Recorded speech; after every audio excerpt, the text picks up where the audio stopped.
Hey, how you guys doing? Oh boy, let's do it to it.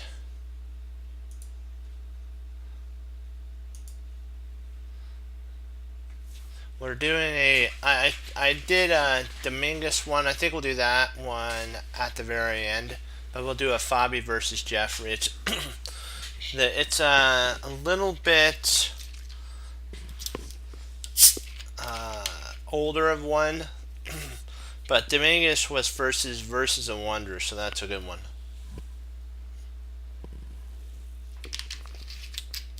I think did I'm hoping we didn't do that one already. I'm thinking, did we do that one? Let's see. Nope, we haven't done that one yet. Okay, good. So we'll do Caruana versus Jeffrey. E4, E5, Knight F3, Knight C6, uh, Bishop B5. Fabi's throwing in the Roy Lopez variation. Knight F6, D3, Bishop C5, Bishop takes C6, D takes C6, castles, and Queen E7. This puts the question of a protection here. See, it's kind of interesting. After takes, he castled. I am thinking, hey, how you doing? I'm thinking that potentially the reason he can't play is because of this. There's a tactic that goes along with why you can't take, if you were wondering. Queen D4 is actually almost potentially game over because you're going to have to block with Bishop E, and then basically you win back the pawn, or you can just win the piece more, and then if here, so maybe, oops, sorry, if takes here, that was a button slip on my thing. I pushed down, and it or went up, and it did it all steps rather than the side. So Queen D4 is the tactic. You're hitting here, and if you castle, you lose a piece there. But if you play Bishop D3 and you try taking here, you still will be down a pawn. So Jeffrey would be up a pawn in that line. So that's why taking was out of the question. It sets up for whomp right there. Queen E7, Knight BD2, Bishop G4. Now we got some pins in the position. H3, and then A3. This is for Fabi's getting ready. Hey Frank, how you doing? Fabi's getting ready to prevent castling either with his king here and the rook there, or here and there. King here and the rook there. So he's getting ready that if he castles here, wham, B4 is going to be coming up the board. If he castles kingside, wham, G4 is coming up the board with knight C4 to boot at the same time. So here, knight C4, and then so he would basically have to play bishop here, and you then can trade off and potentially go into bishops to opposite colored. So A5 to stop B4, because then he could take, and if we took back, of course, if he tried this now, you lose a piece, so that'd be silly. So knight C4 to take advantage of the weak A5 point. knight d7. This knight move stops castling, by the way, too, because if you try to castle, Fabi wins a pawn. I know you guys saw that. G4 here, because this puts the question to the bishop. It says, what you gonna do now? G6, and then B4. It's like, whoa, this is a pawn sack here. I'd be tempted to have played this and then potentially play bishop here, and then takes.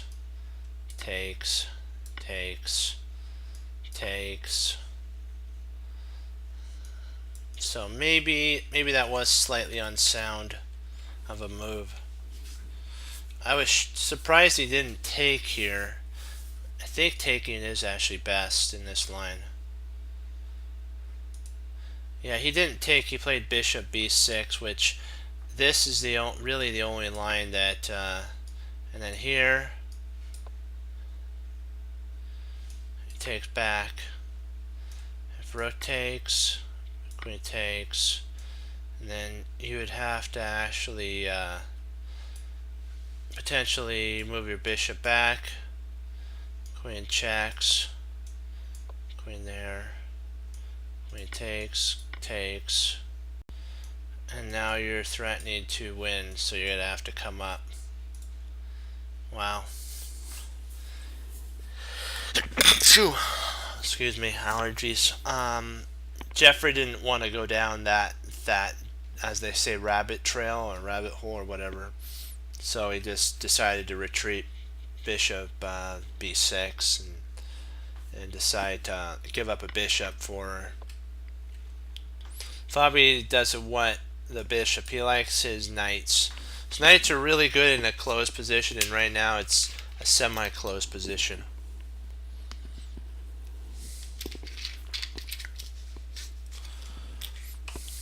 Bishop b2. So this is attacked, this is attacked. The only way to hold it is f6. Takes. So now he takes after the pawn structure's been compromised. Knight h4, castles, knight f5, and of course if bishop takes, the pawn would be more than happy to take. King h1, or potentially maybe king h2, rook, queen, battery, and hello, coming up the pike. So queen there, king h2, like what we talked about. c5, h4, see, and then h5. It's like bring it. I'm here. Hello, Mr. H, Harry the H pawn. Bishop f7, rook g1, bishop takes, c takes, and rook b5 to try to take advantage of Fabi's slightly awkward placed bishop, which potentially could come in via here. I'd probably try to in-route it via, wop it, and have it right there, and then it's nicely situated. c1, that works too. 2 moves instead of my 3 moves. So womp. King h8, bishop e3. See, Fabi and me are thinking the same. Rook b6, rook g3, and c5. Now this bishop is a monster of a piece, because we have potentially the ability to go queen d, queen d3, or d2, and at the right moment potentially swinging our rooks over, and then have a rook come up, a queen comes down, and you get an Alekhine gun. Oh, so we're thinking alike again. There we go. H takes, bishop takes, and then a5. Jeffrey has a lot of weak points that are that can easily be as they do have little bitty shots shot at him. Boom, boom, boom, boom. There's a couple weak spots. There's this rook here that's weak. This pawn's weak. This pawn's weak. This pawn is weak. That's a weak pawn. They can all be compromised. Maybe this isn't weak, but this one is slightly. So he's got four basically spots that Fabi can snipe at or have ideas based on. Queen a6. Jeffrey's trying to seal up as many of these weak points as he can. Now this actually became weak, so we potentially have this as a weakness and that as a weakness. These three. This is now protected. So bishop h6, and so he takes scope on the rook, like what we talked about. That's a weakness too. Rook g8, rook a g1. Fabi's like, take my pawn. I'm gonna be going right up the board. Wham! Gotta love this. He's going all in. It's the berserkin style we like.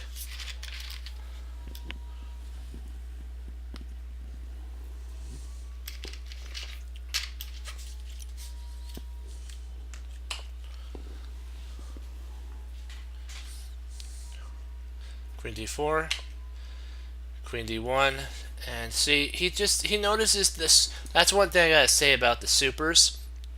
They notice the weaknesses of your moves.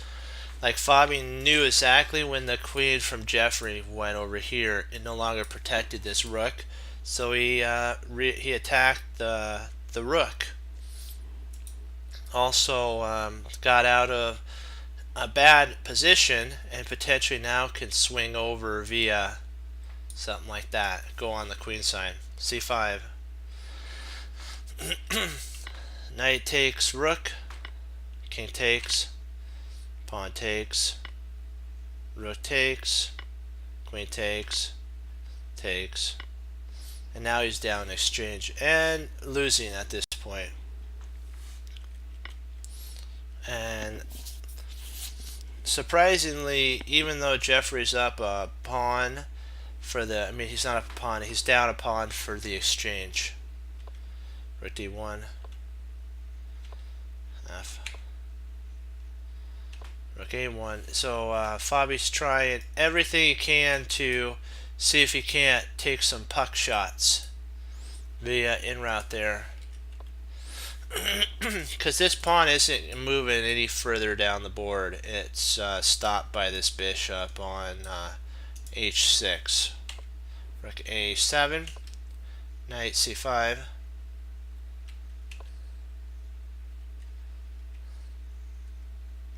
bishop e3, knight e8, not knight, rook e8. Knight. That'd be a lovely thing. That'd be a long ways to go to get there.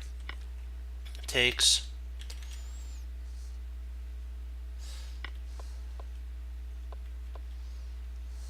And now he's threatening to pick up here. And if you queened,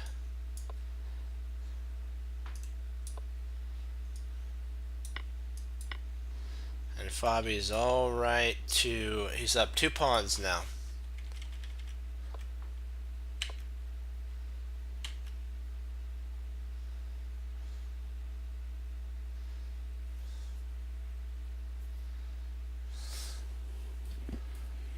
I think he still has the same sitch. Even if he played here, he still has this.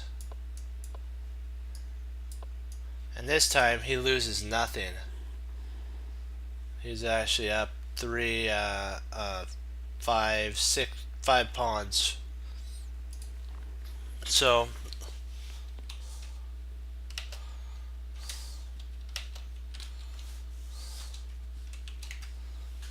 are we ready?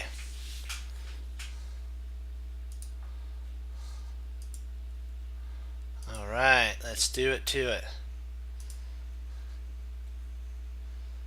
We are starting our puzzles. Alright. Okie dokie. That was a nice game. I gotta say, Fabi did play tactically a beautiful game.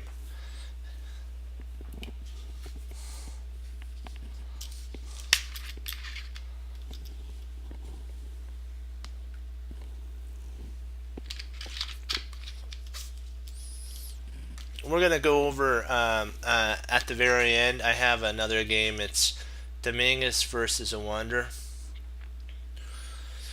So it should be a interesting game that was played.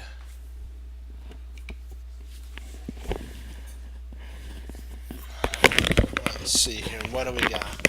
So the king probably took a knight or something on f7. So that drew the king out of the opening. So I'm thinking there has to be something with h7. I'm thinking there's something like queen takes h7 potential, or maybe a maybe not queen takes h7 yet. Maybe there's a check.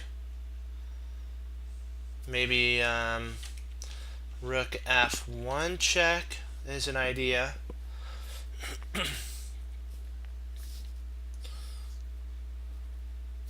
And so like rook f1 check. If bishop, this would be a blunder. Bishop f6. I'm just showing you. Queen takes h7 check. King f8. Queen h8. Surprisingly, we can play queen h8 because of the check, because the bishop's pinned. And then after king goes up to f7, we have rook h7 mate.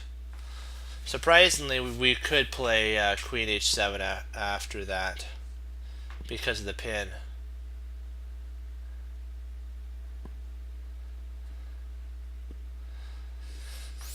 I think this is our only opportunity to actually do that.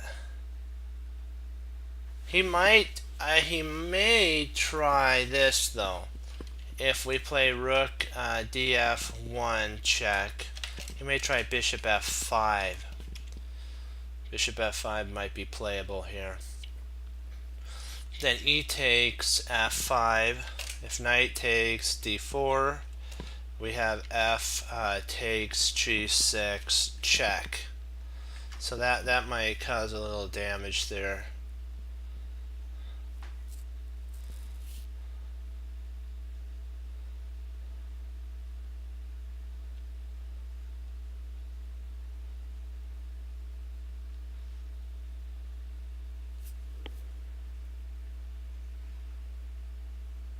Ooh, interesting. I have an idea.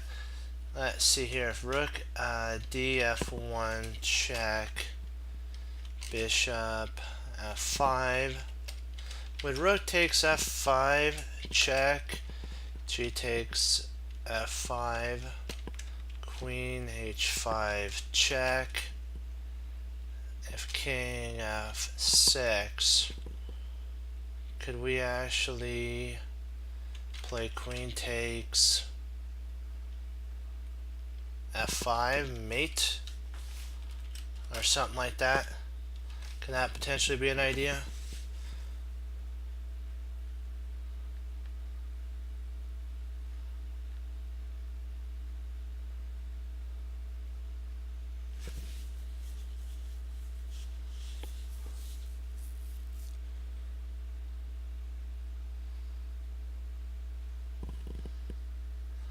Okay, let's give it a shot. I believe the rook check is right. Okay, so now we have to figure, let's see, if rook takes f5, g takes f5, queen h5 check, king f6 would be mate with queen f5's takes, so that's not it. He'd probably have to go back to he has to go back to g8, and then queen takes h7 check, king f8, and knight e6 wins the queen. I think we win the queen. Rook takes f5, check. G takes f5. Okay, f5. Queen h5. I know I'm rewriting it in, but that's okay. Check. If king g8, queen takes h7, check. King f8 and knight e6, check. That forks the q and the k at the same time.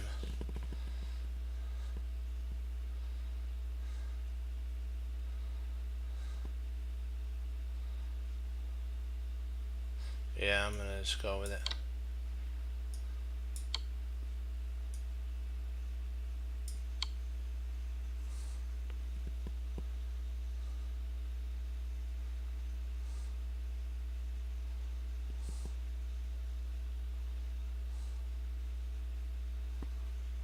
That is interesting. I want to see how the kind of finishing of it.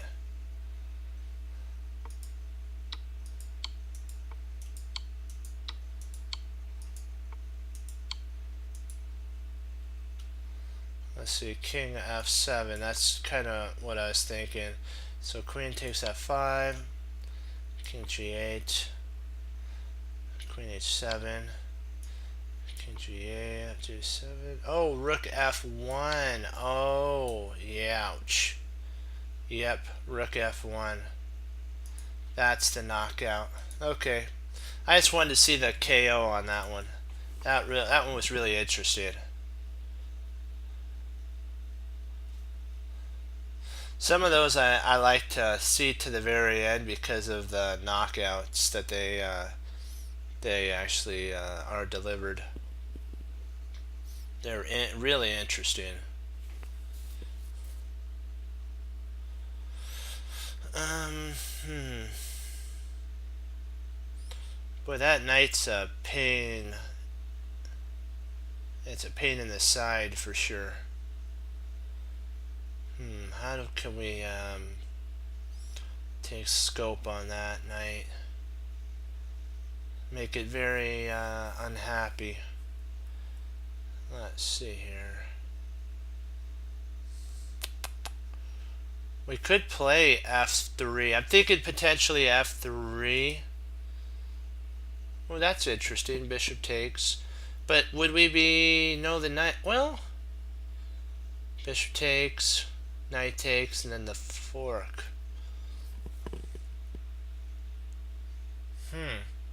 Interesting. Interesting. But I was looking kind of maybe f3 right on the first move. I'm thinking maybe f3 on the first move, because if he moves his king, we can actually I guess if he moves his king, that might be the problem. No, we win the queen at that point. He could move the queen. So f3, queen e5, queen e5. Or sorry, queen e3. Yeah, I don't think that. Now that I look at it, I think f3 is a little too soon. I think f3 is a little too soon, because he can just move his queen at that point.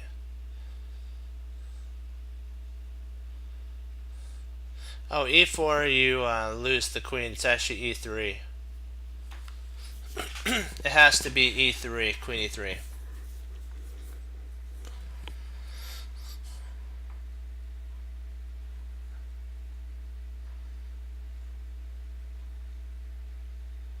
I believe I believe bishop takes g is right. Bishop takes g2. Knight takes g2, and then f3, because that's a fork.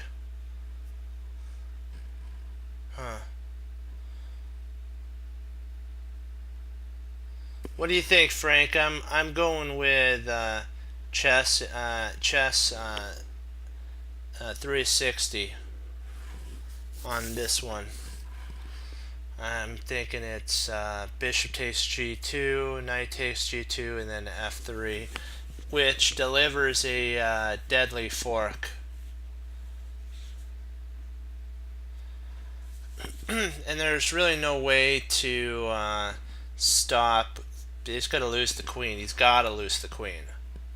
He has to actually, after f3, play queen takes f3, and then rook takes f3.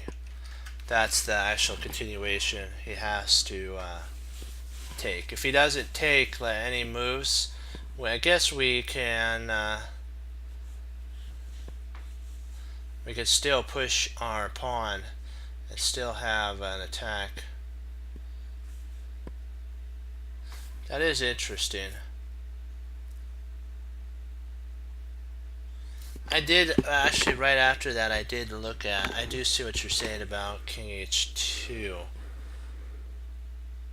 But still, if he goes bishop g2, king h2, I think you potentially still have f3 in that line.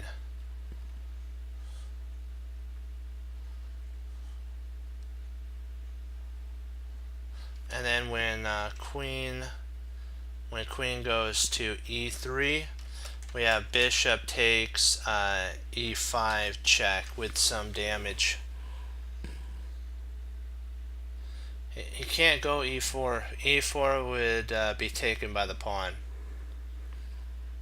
It's e3, and then after the king moves there, we have bishop takes f3, and it's protected by the queen, and the whole house is collapsing. Everything is sad and not a good experience.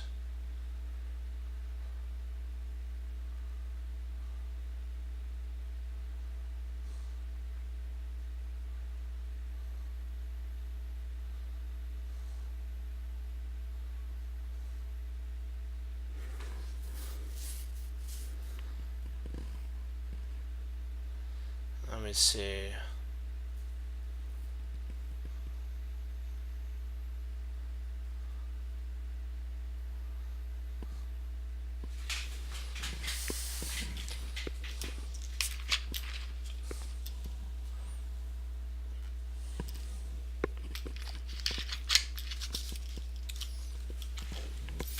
Let's see. Bishop takes. Oh, you're a bit laggy. So maybe if I turn on, I'll see if I do my my Twitch here. Maybe if I turn on Twitch, it might improve a little bit. Come on, there we go. Let me re-put in and see if it's actually playable. Bishop g2, king h2, f3, knight takes f3. Rook takes f3, queen takes f3, bishop takes e5, check, if king h4, we have bishop e7, check. Maybe this works.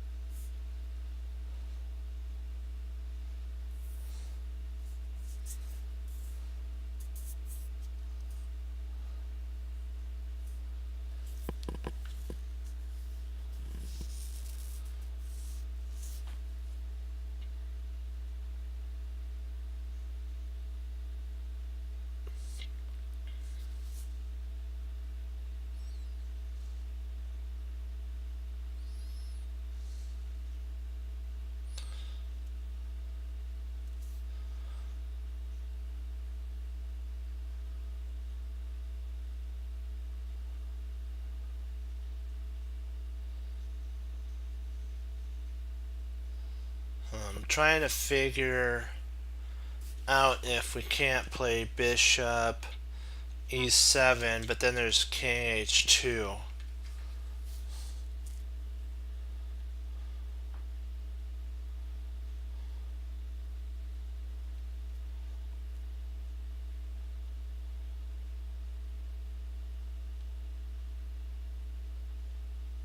Well, that would work. Yeah, I think we got it. I think it is right.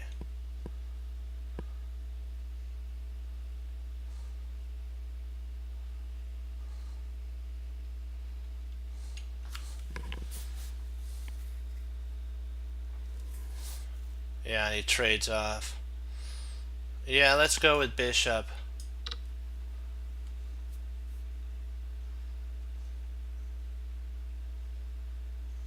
And then, oh, he took. Wow. Hold on.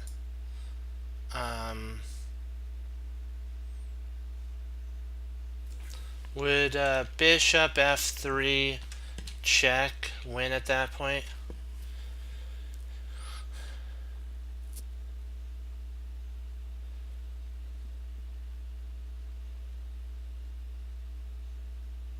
Is that right? Or am I missing something? Did I miss something?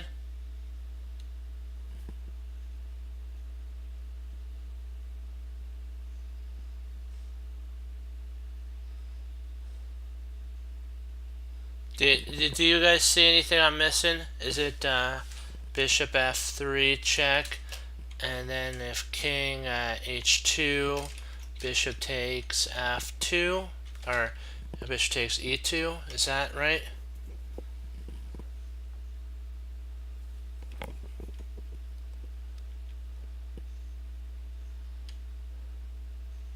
And then if bishop f3 check, if knight e2, bishop takes e2, bishop takes e2, and f3 potentially wins a piece, wins the game on the spot at that point.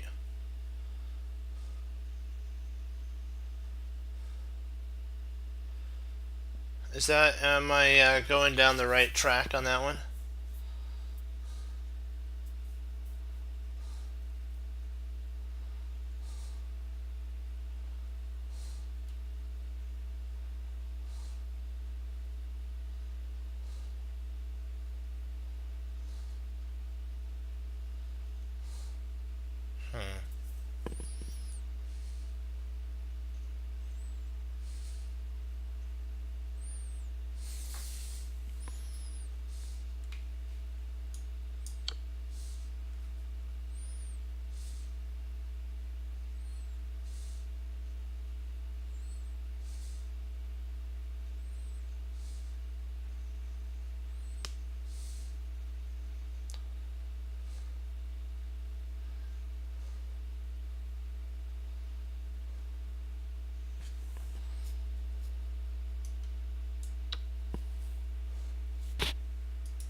This one looks kind of straightforward, but let's see.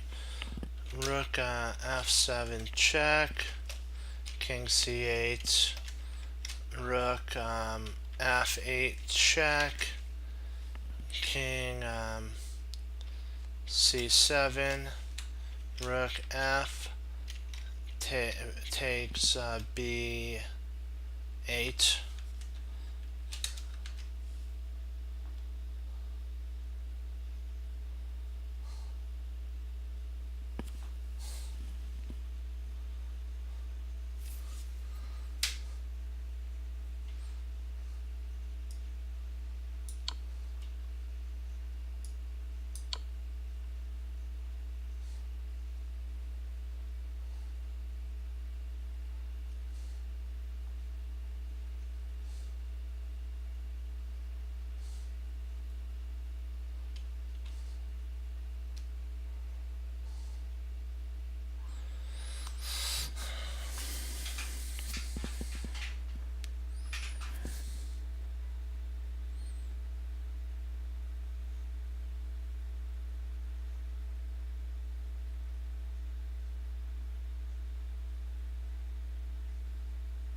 Man, I so badly want to play. I so badly want to play Rook E1, but I don't think that that wins. That cuts everything off, but I think he'll just retreat. He would just retreat back at that point. I think he retreats out. So I think we just try to think which take do we want to take with though.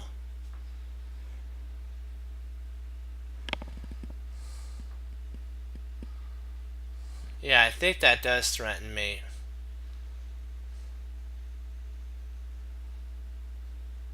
Because if Rook Rook 1 takes Rook B1 takes, I think it's B8, King E7, and we actually have Rook B8, B2, E8.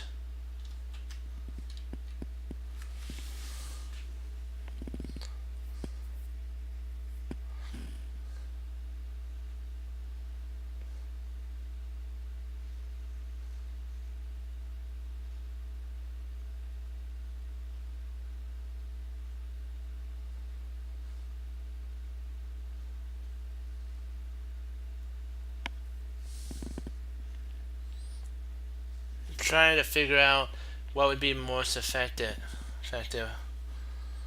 Okay. Ooh. So it's that.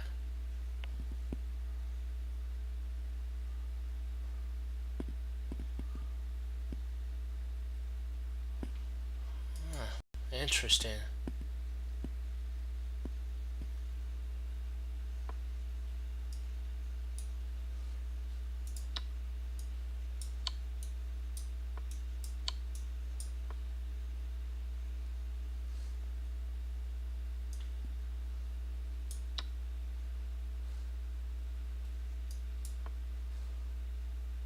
Hmm.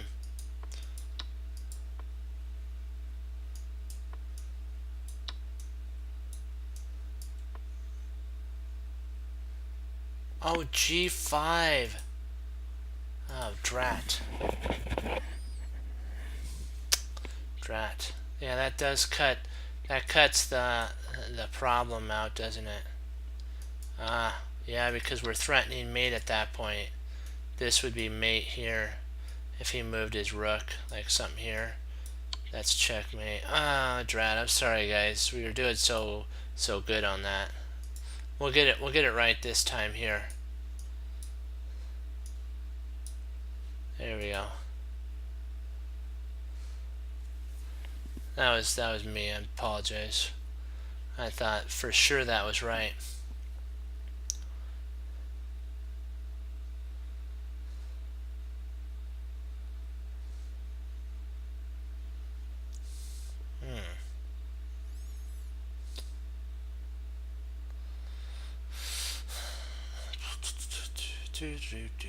Let me see here.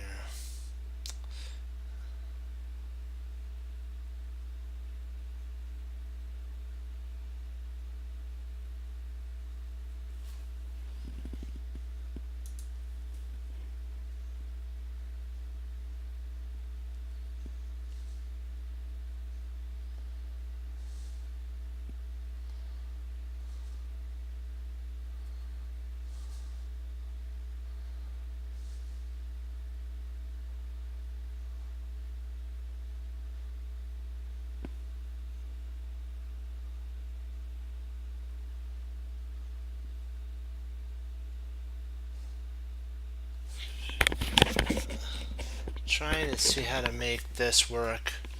Let's see, G6, F Rook D8,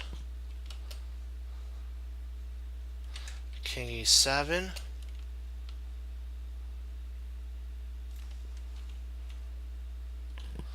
Rook, let's say D5,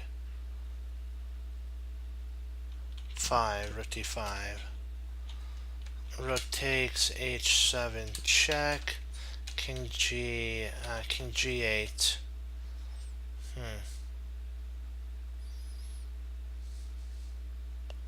Oh, wait a second. Why don't we just take the rook? Why don't we just take right away? Rook takes h7. That's silly of me. King takes h7. G6. If king goes to h6, we have g7.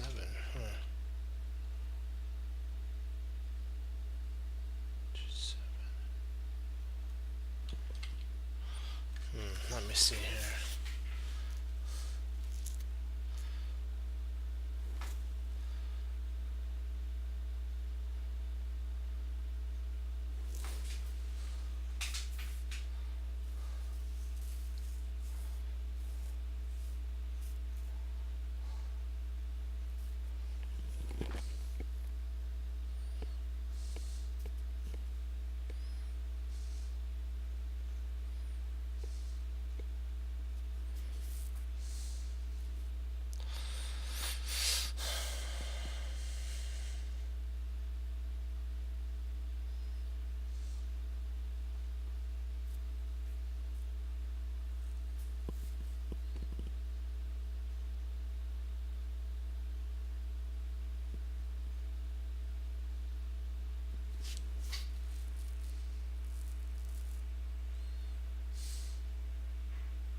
Trying to think,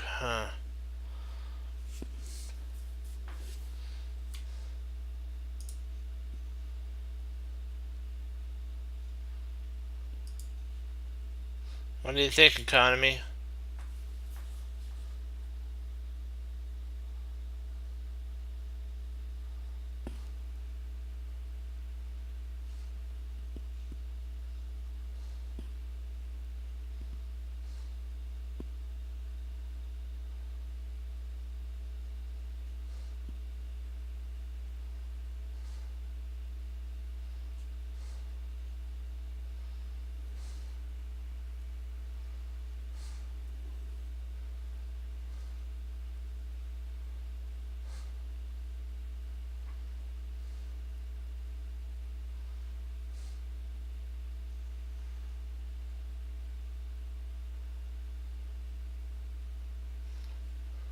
So are we looking at G6 then? Are we looking for a G6 move?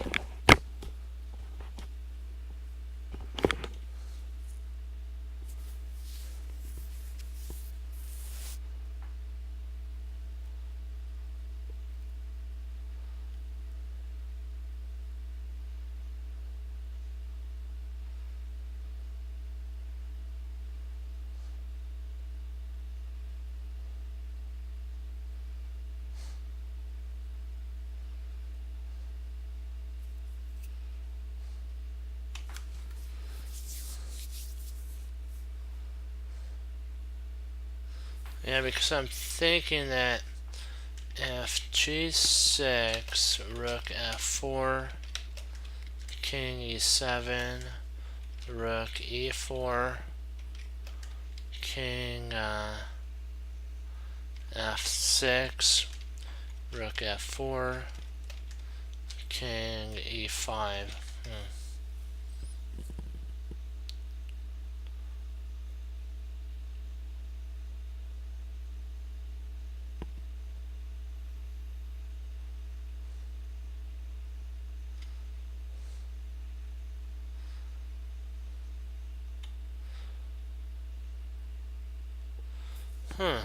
Interesting.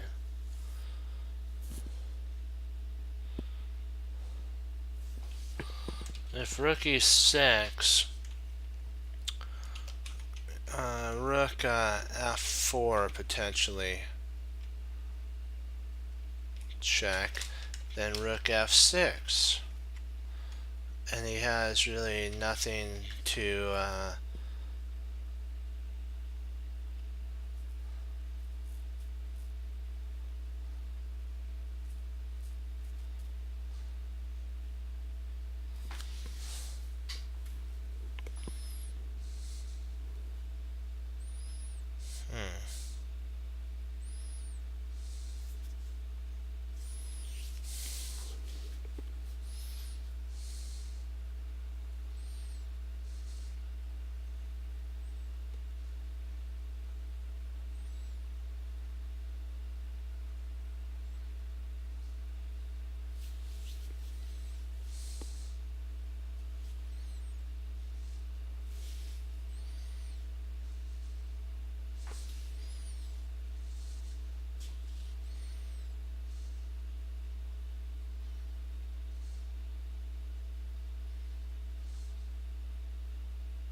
You mean rook? Yeah.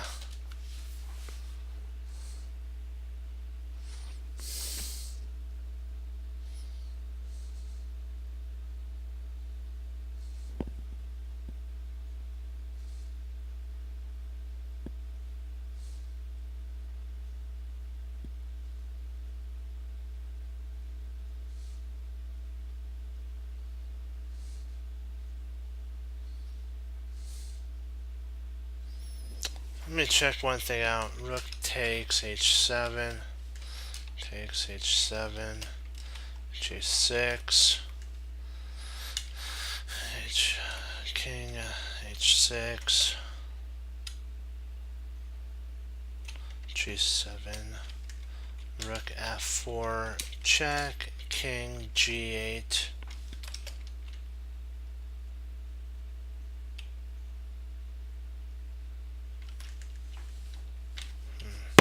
Be a draw.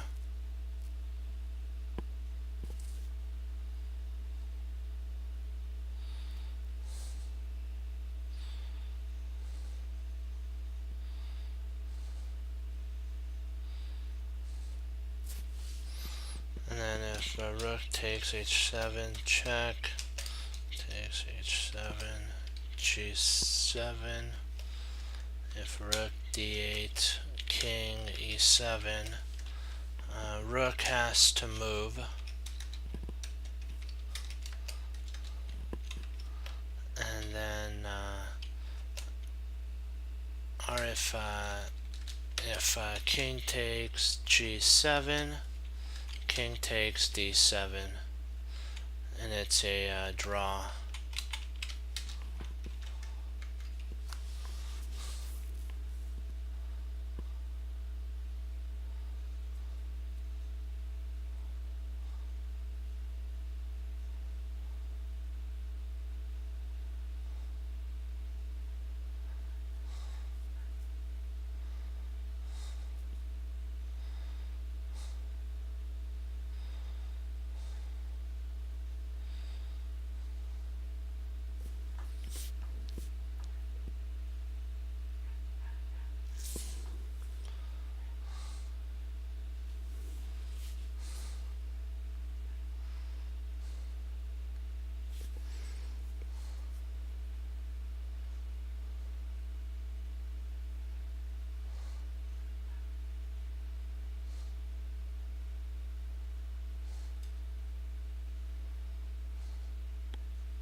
Let's take a look. G6, rook d7.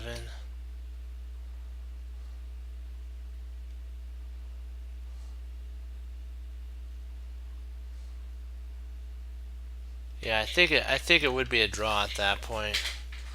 One sec, I'll be right back.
And that was an interesting move for sure. Oh boy.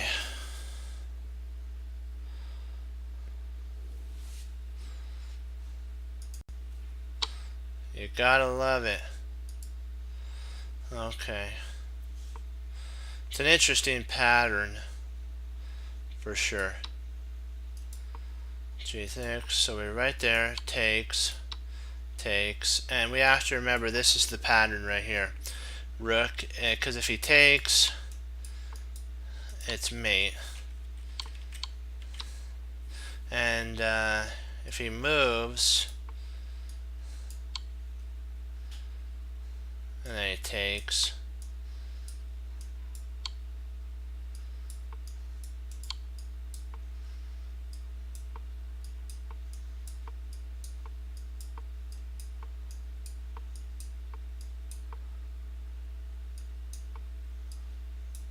and there's your mate.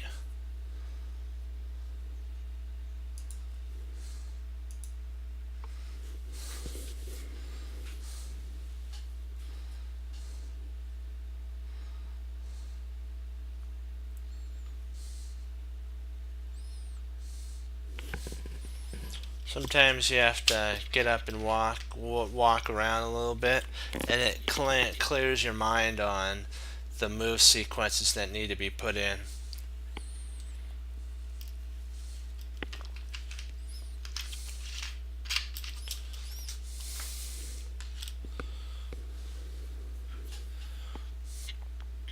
Let me see here.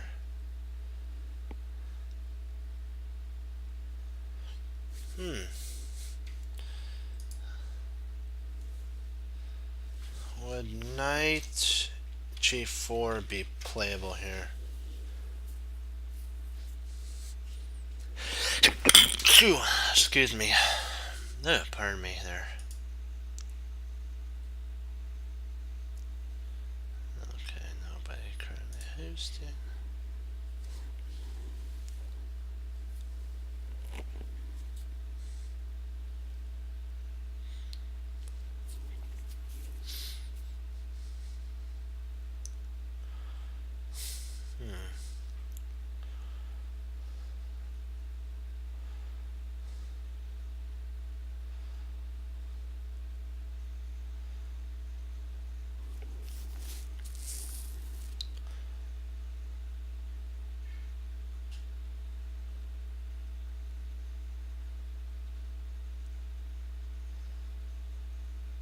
Oh, I have an idea. Knight g4, rook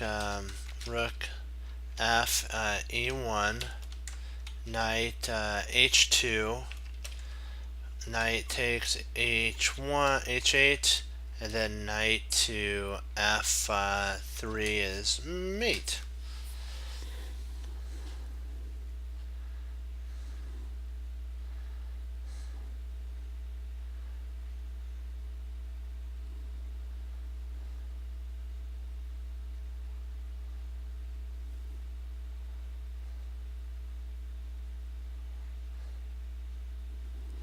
What do you think about that?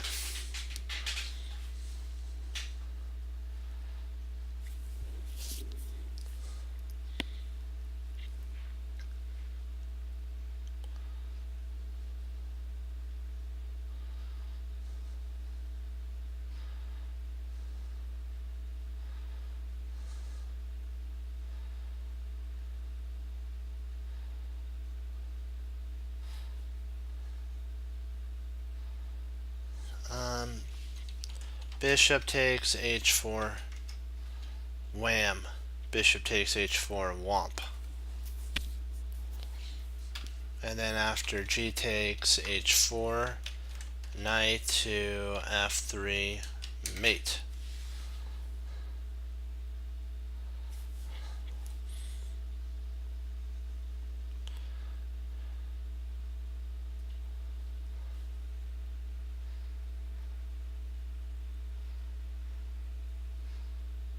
What, after bishop takes?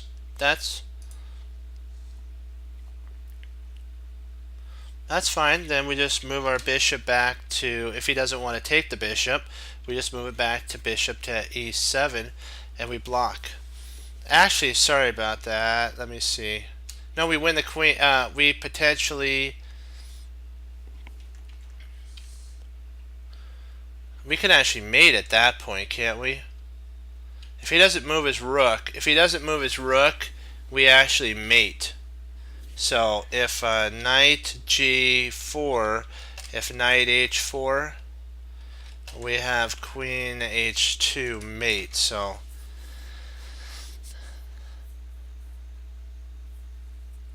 yeah, I'm thinking it's knight g4. So let's take a look at that. Knight g4, there. Bishop takes. If queen e there, we actually win it. Yeah, I'm gonna go with g4. Bishop takes. Hold on, let me see. Do we want to take with the knight?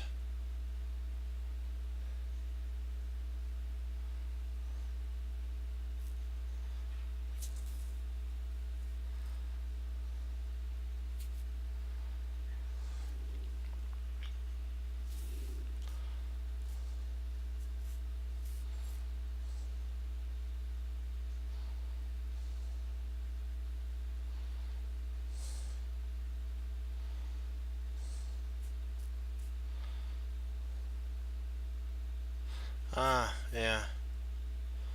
Knight takes d7 or d8, and then I don't really know what he's going to do after that.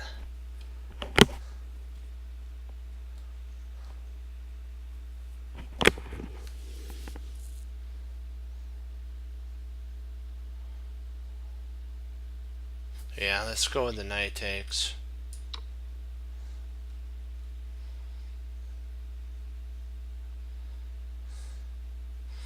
Then now we have our knight h2 idea, and if knight h4, bishop wham, bishop takes h4 and we win. Oh, you gotta be silly. Silly.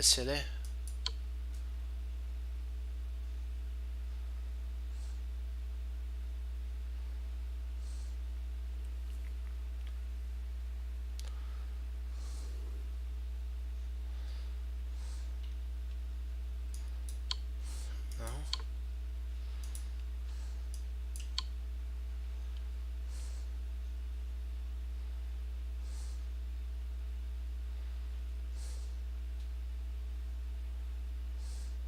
Huh. That is different.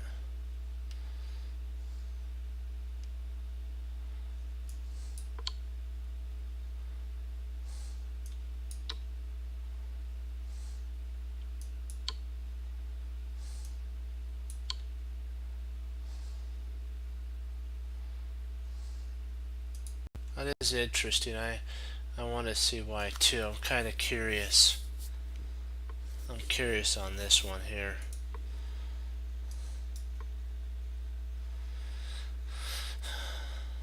Rook takes, knight takes, rook. What was the rook? Rook e1. Queen check, king there. Takes. Rook takes e. Queen h1, king up.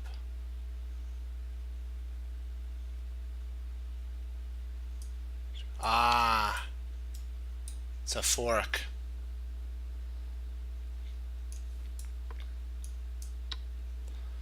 You win a piece. Sets up for a fork.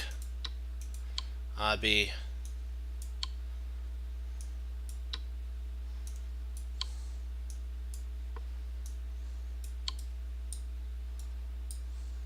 Oops, well, too far there. Wow, that was a really nice one.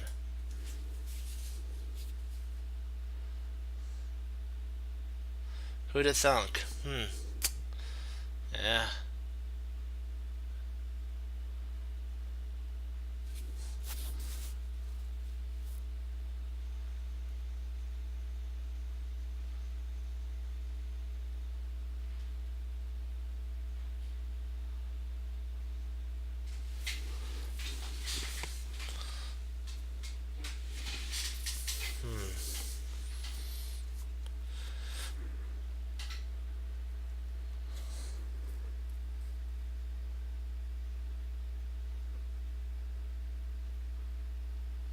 Queen, like Frank just said, Queen D5 actually covers that.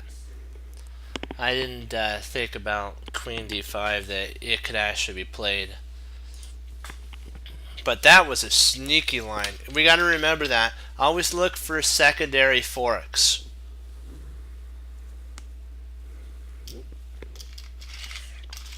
Always look for secondary forks. Boy, that really taught me a lesson to be very observant. Let's see, I'm looking potentially at Bishop F7, King H8, and Bishop E6, maybe Bishop E6, H7. If Queen takes F8, F8, Rook takes F8, King H7, Bishop F5, check, G6, and then Rook F7 check, King King G8 maybe? I'm kind of thinking.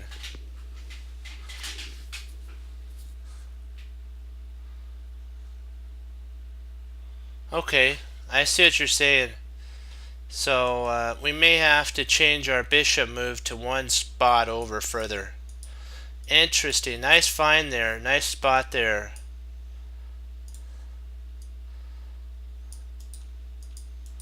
Nice spot. It's actually D5. Bishop D5. Bishop D5 would have to be a potential playable maybe. No.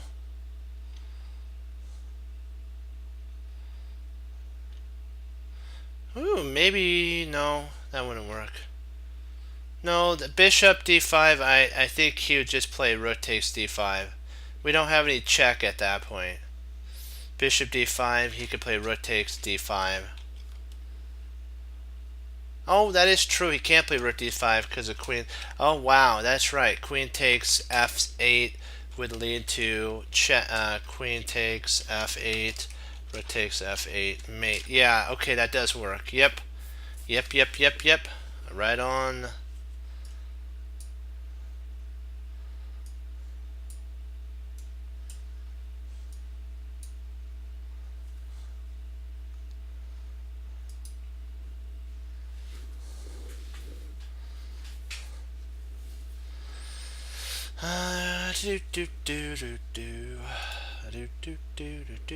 We're doing so good right now. We're going to keep up this progress and be number one.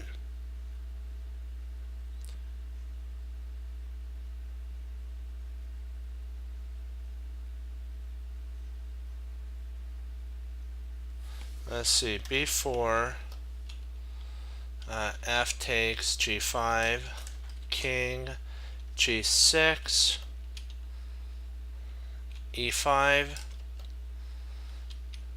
D takes E5, D6. I'm not sure if we actually lose if we play that.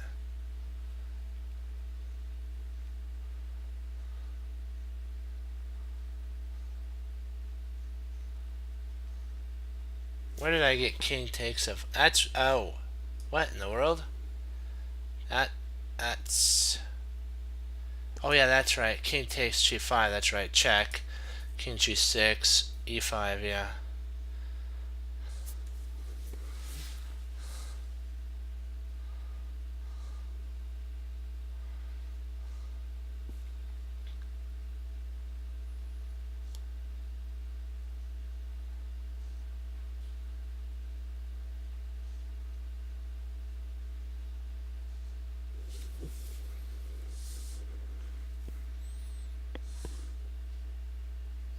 I like, yeah, b4 is really the only move.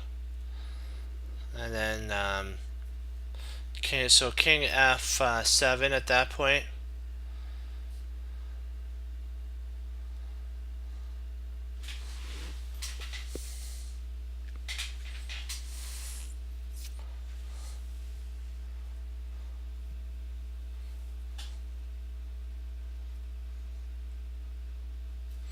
Okay.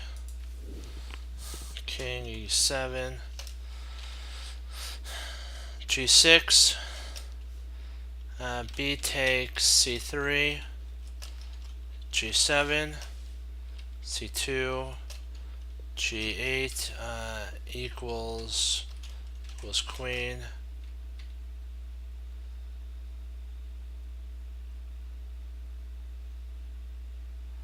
c1 equals queen.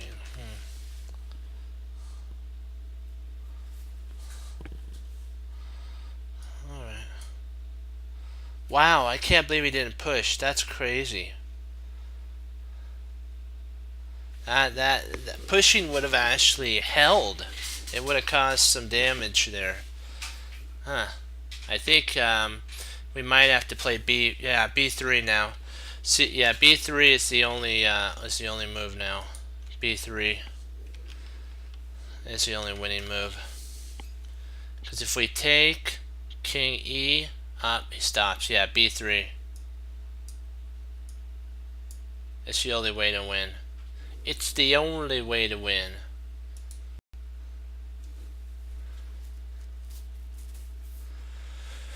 Let me see here. Let me see. Gh6. King e6.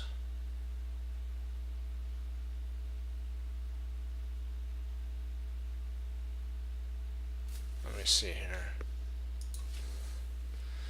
h6. How could he stop h6? I'm looking. Is there a way to stop h6?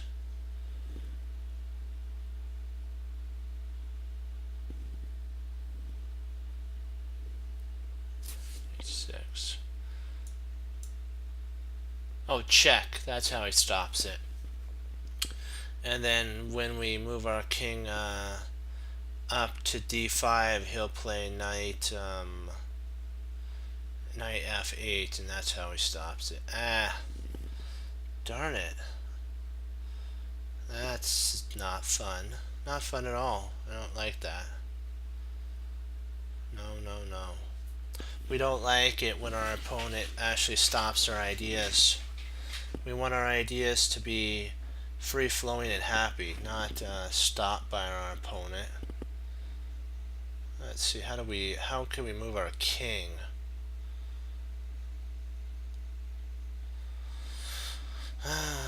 Bummer. Let me see, king d5. King c3.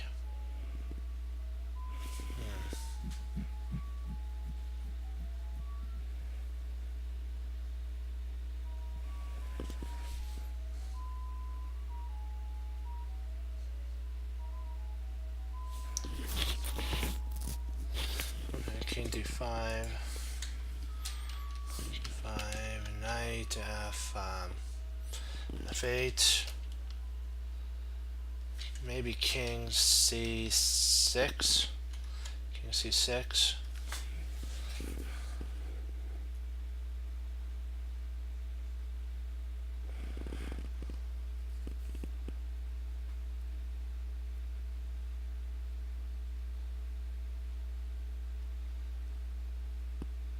king e5.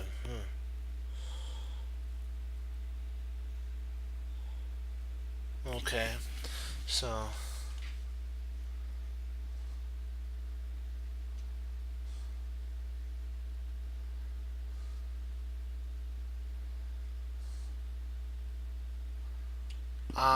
that makes sense.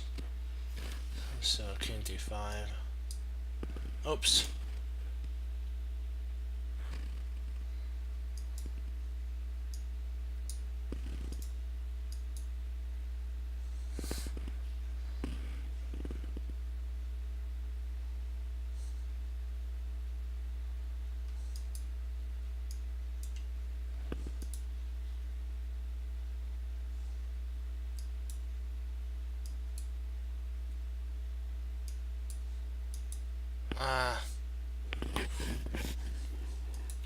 Drat. So close. So not c3, sorry, c4. Oops, my bad there. Oh, here. And then there. And then there. Okay, let's try one more time.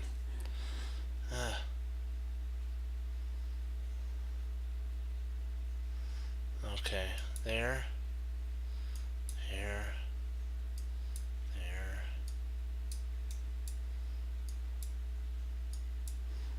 And push. One more try. Just one more time to make sure we are 110% on this. Okay. Check. And then we work it. Okay.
I'm looking at rook rook f1 here.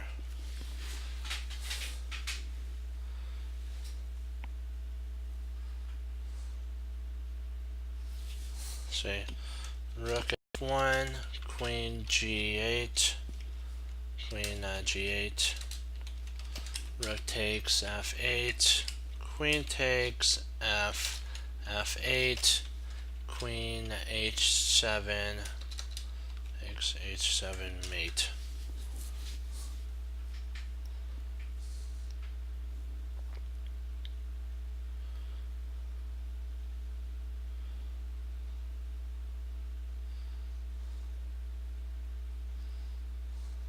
What do you think about that? I think that's the move. See, rook f1, king e8. Bishop takes. Oh. Ugh.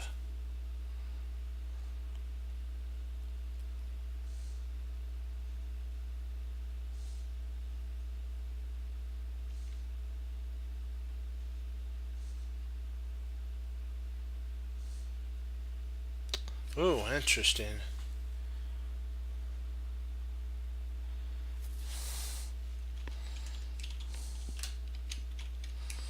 I didn't spot that. If king g8, then rook takes g5. Check. Queen would have to intercept. Queen g7. Rook takes g7. Check. So let's see. Queen d4. Check. E5. D takes E6, check, and we win the queen.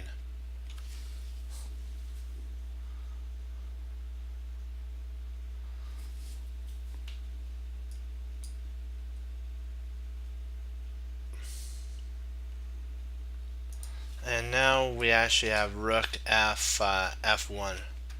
Rook F1. Excuse me. Rook F1 wins. Yeah.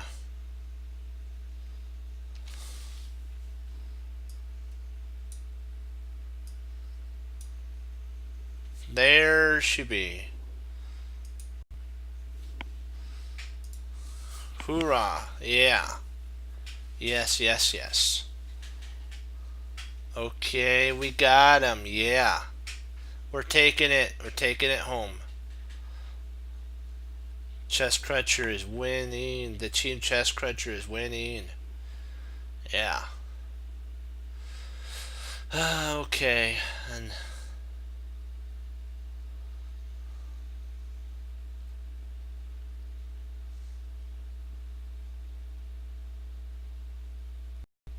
well, if I'm looking at it, B4 check, King D1. Oops, not D7, D1. Bishop takes E2 check. King King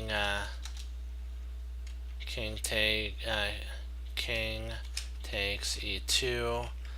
And we really don't acquire anything. Well, do we? Do we? Yeah, we do. I guess we can play Queen D2. D2 check. Well, no, actually, if King D1, then we actually have Queen D2 mate. So,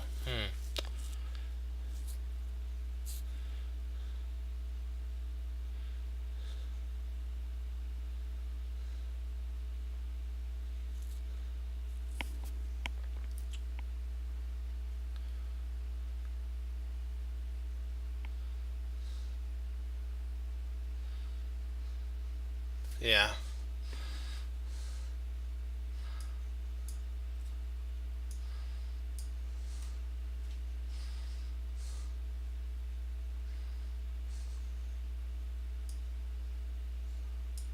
Ooh. Ouch. No? Oh! Drat.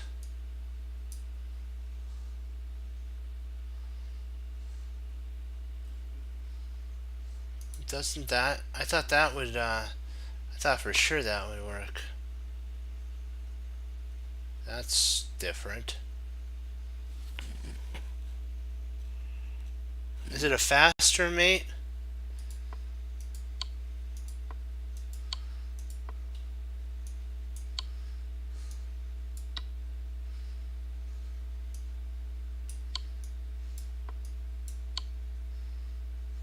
Huh. Oh, it's a faster mate. See, ours is a mate in 3, and theirs is a mate in 2. Okay. It's just shorter. Huh. Let's try that again.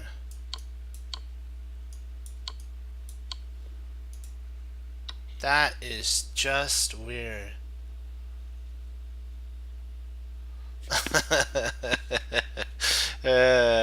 You gotta love it though. Hey, we found 2 different mates, so congratulations on that. That's not easy to do. It's not easy to find 2 mates in a row. That's not easy.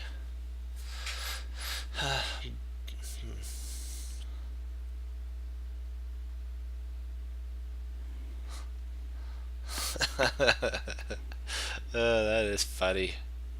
Funny. Let me see here.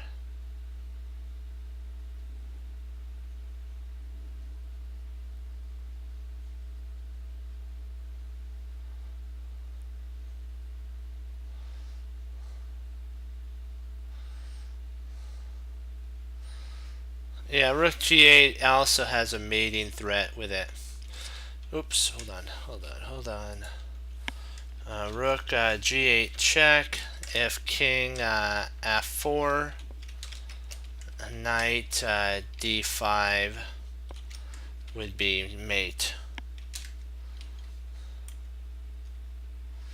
So rook g8 check, king h3, f4 check, king h4,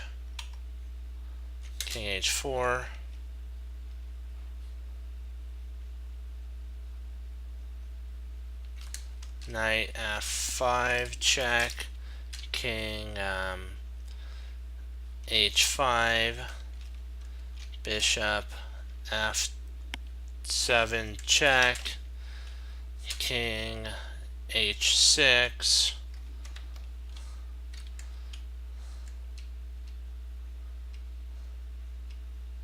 well, no, there is no h6.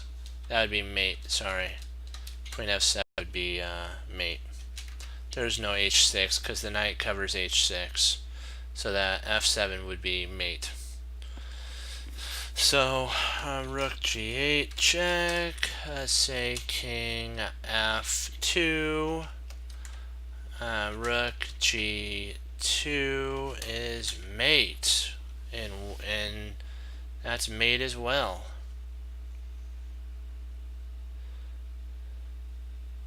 So there's how many mates do we want to choose from?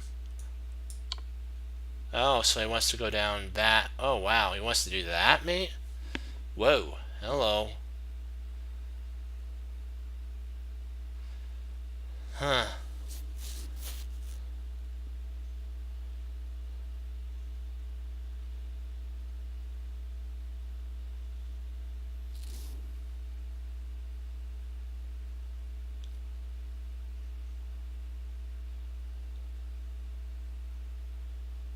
Yeah, f4 has to be played.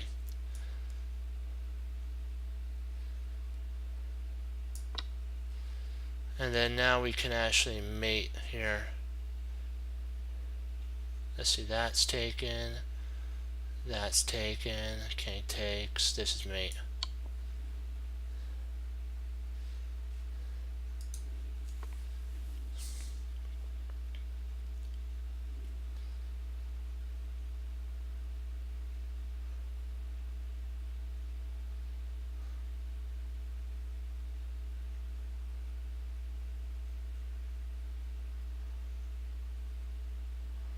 Okay, I think c5 has to be played first. c5 first. It's c5 first. Then we have g3, f6, g2, f7, g1 equals queen, f8 equals queen.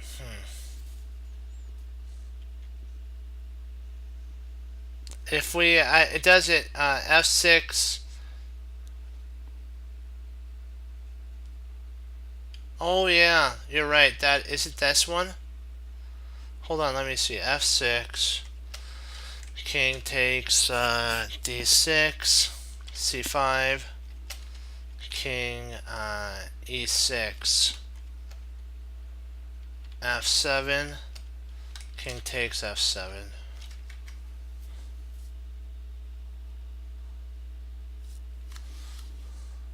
So f6.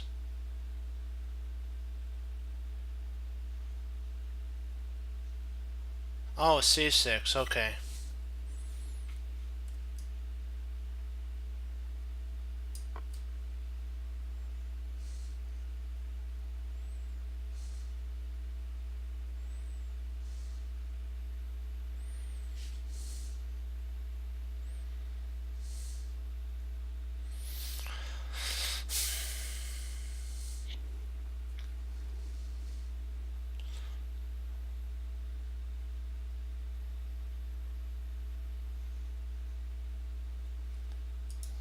let's see, c5 now, g3.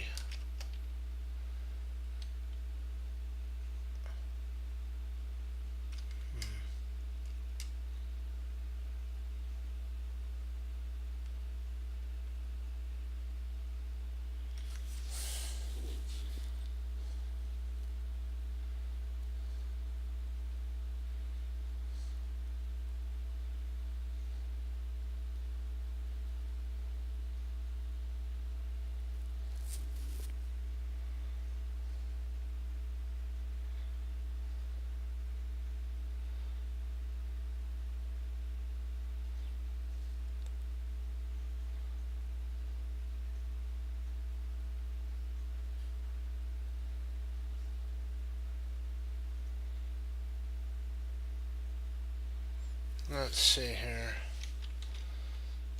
But d7, takes d7, c5,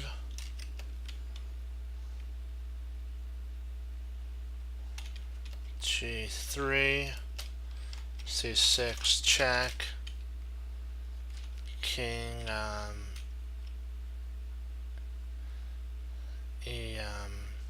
e6, c7, king d7, f7. There's no way to stop it. Okay. Boy.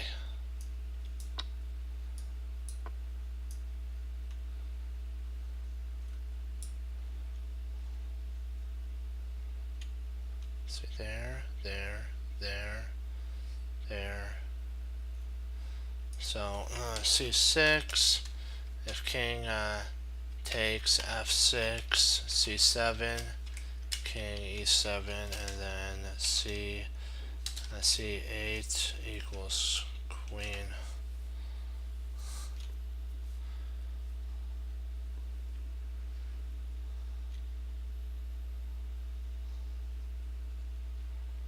Am I right, Frank? Am I right, Frank? c6 right now.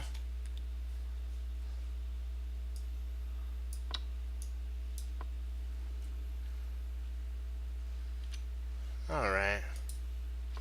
But that was a different one for sure.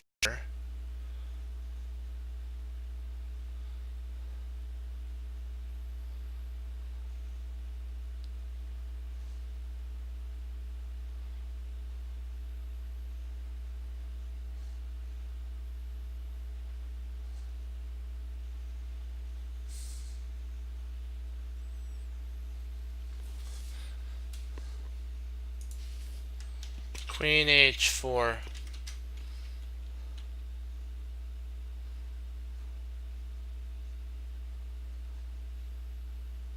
But then he has queen, so queen h4, queen d3.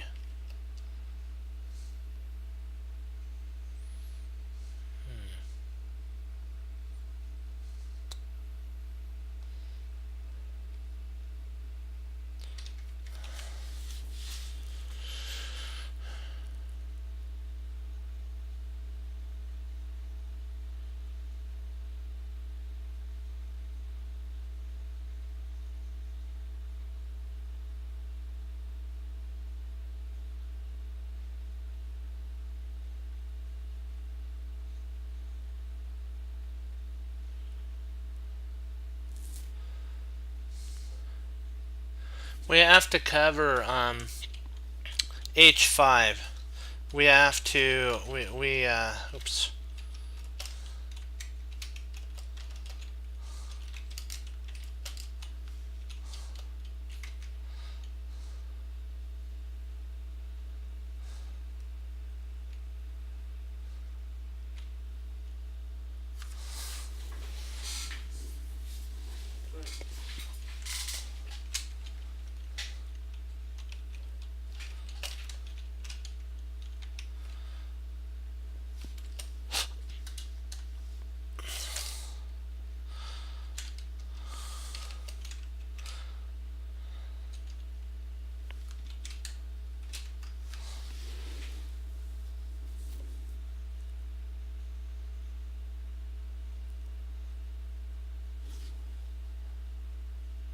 Oh, we have extra pawns, don't we?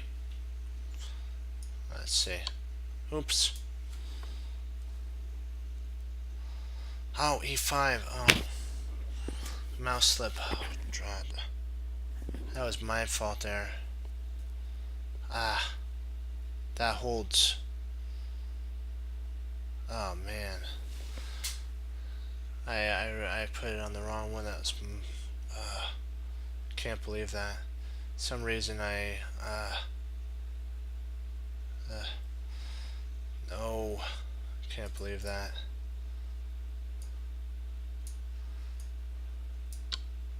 How come? Why is so a4? Okay, there.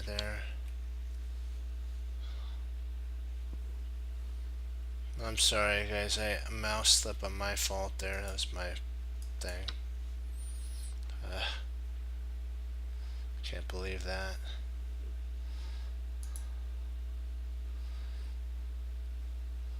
I had it on e5, but it slipped onto e4. Ugh, that hurts. That hurts so bad when a computer error like that because I didn't put it close enough to the thing. I'll make sure I hold it and drag it over better. I'm sorry about that.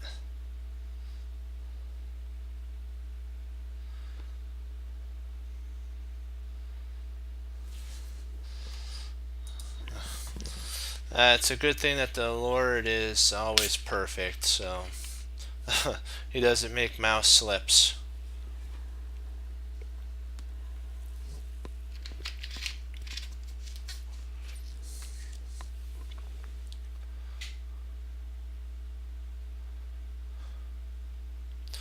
Okay, let's. You know what we'll do? We'll get it. We'll get it back. We'll get the points back. We'll rally. We've come back from a lot worse. You know that. So we can rebound. We'll rebound.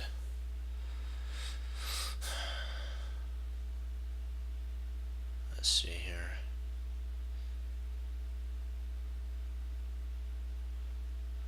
Let's see, d5.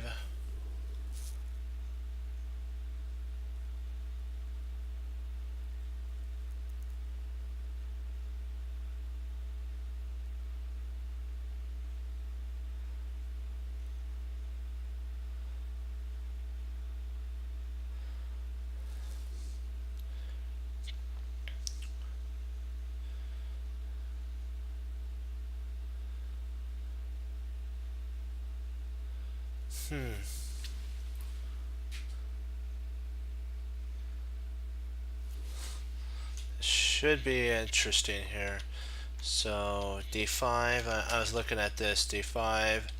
If a6. Queen takes b8. And the queen takes d6. Or if knight b4,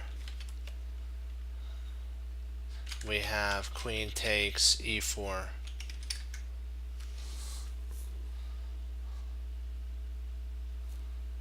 That would work, huh? Queen takes b7. Let's see if that's right. Queen takes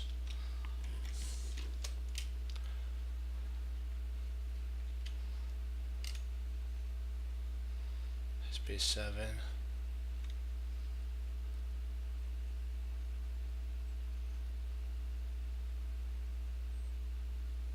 Yeah, there is no way to protect that, is there?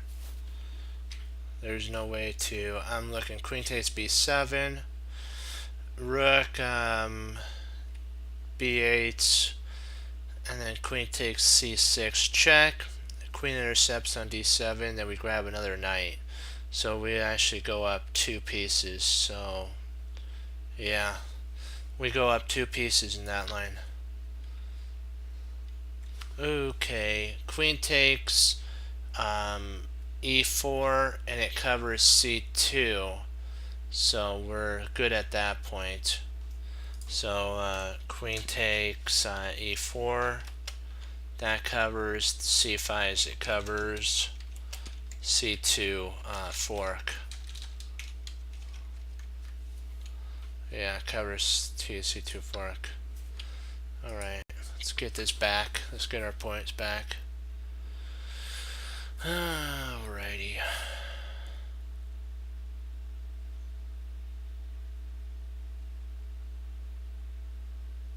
Okay, so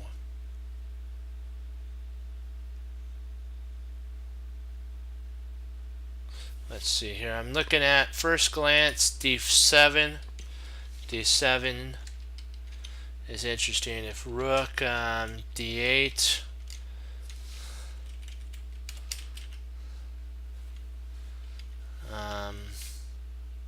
we have queen d6 check, king b7.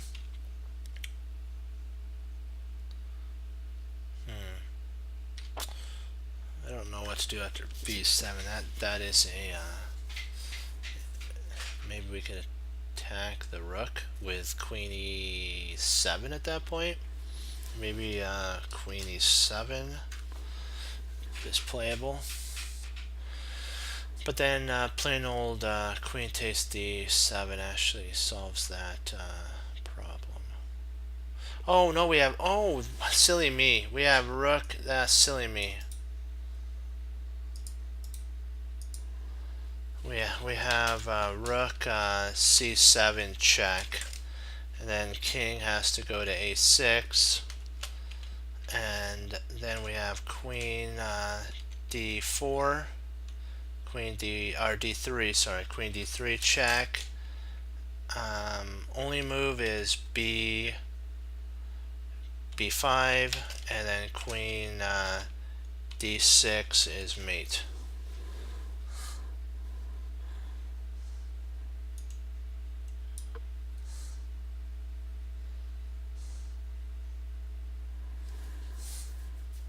So now we have to queen d6. I have to also calculate in if king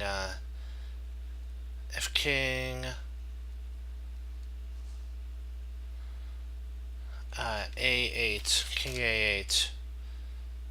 Oh, we have rook. No, we can't do rook.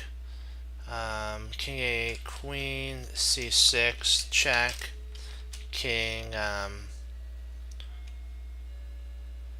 if king b8, then queen c7 check, king a8, and then queen takes d8 check.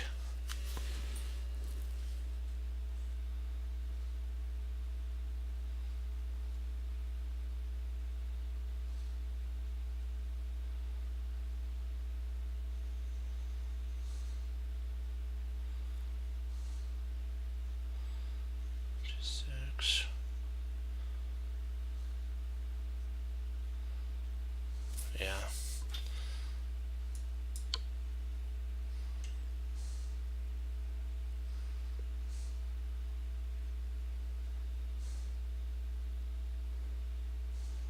We can't do rook c8 because rook takes c8, pawn takes c8.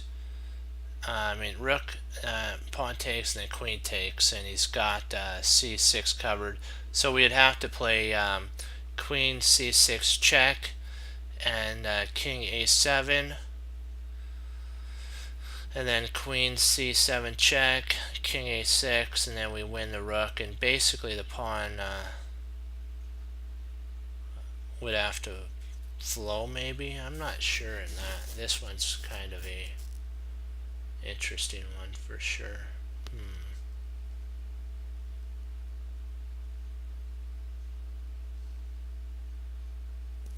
Yeah, I think that's right. And I think after check and takes, we can just pocket our king. We can move our king to a1. So we can move our king to a1 after we check.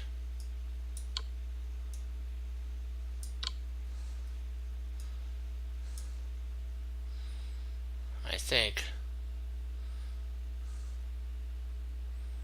Let me see. I want to make sure that I'm not missing anything. King a1.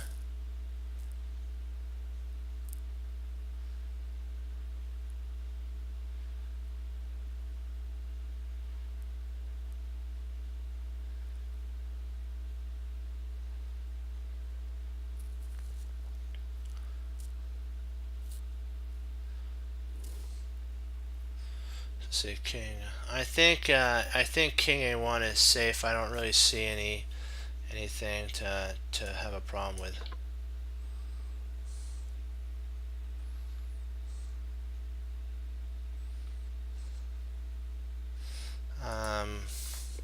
Now we have to play queen c8 check, I believe. Queen c8 check.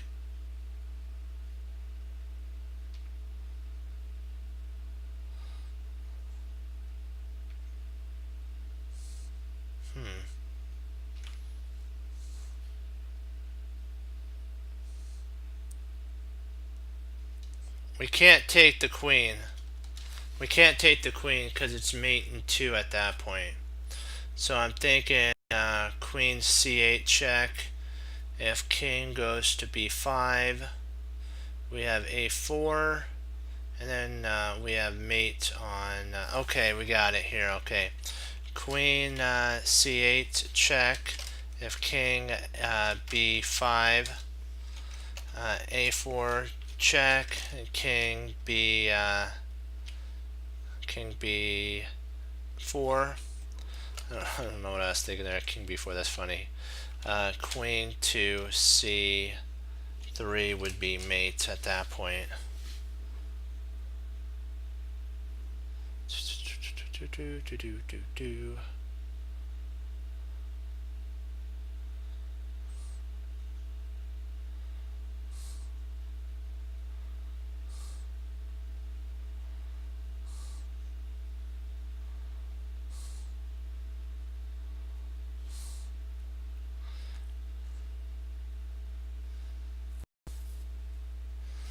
And if we play queen c8 check, if king a7, we have rook c7.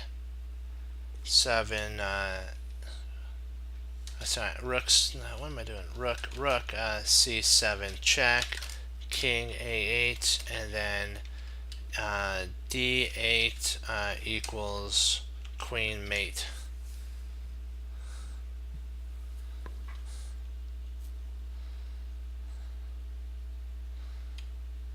Well, that works. No, queen c4 wouldn't work because queen takes. You'd have to go a4. You have to go a4 check. A4 check's the only way to do it. To drag the king further forward. So.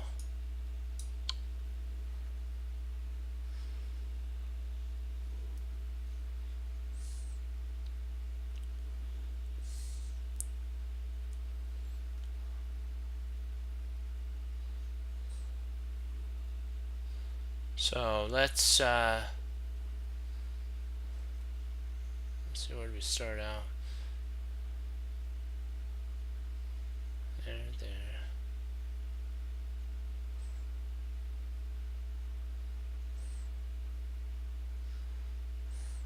Let's try. We'll do one more, and then we'll do a Dominguez game.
I'm looking at trying to see all the weak points. There's like, I'm trying to see would.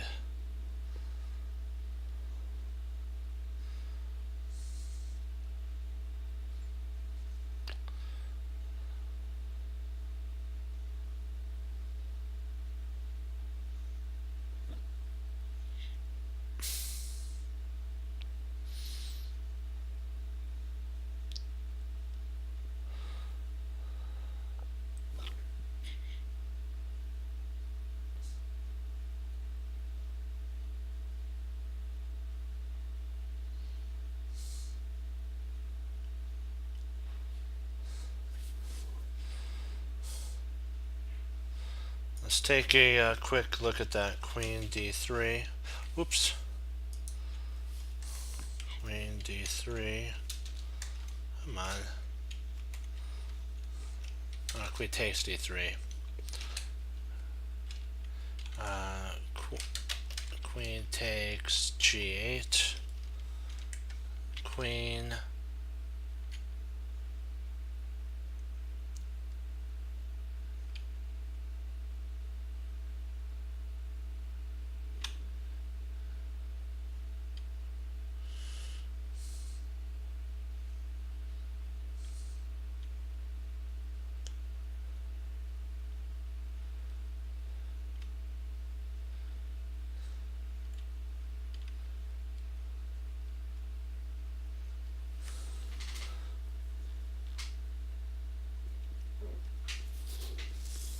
So then queen b1 check, queen g1, rook f1,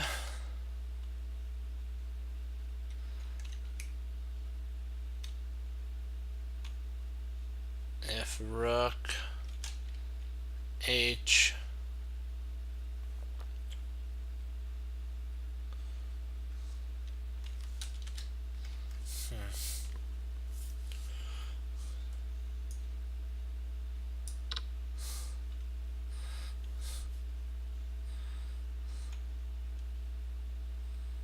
oh wait, no. We need to play. I'm sorry, rook f1. My bad. Rook f1 check. King g2, and then queen f3 is mate. Yeah, that's better. Whew, that would have been a bad one there. That would not have been a good one.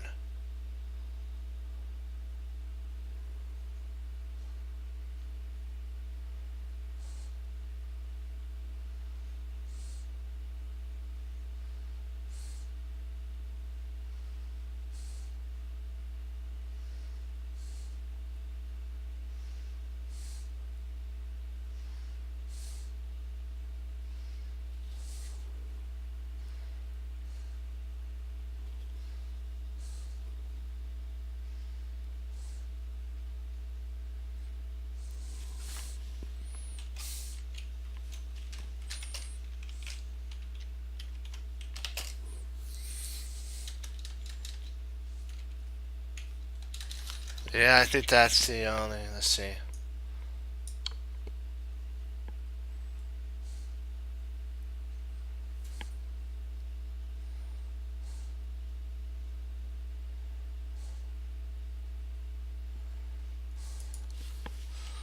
Rook takes g1, check. King takes g1, and queen takes a6. And we're actually, surprisingly, he can't take our h6 pawn, because if he did, he'd lose a rook. So our h6 pawn is untouchable.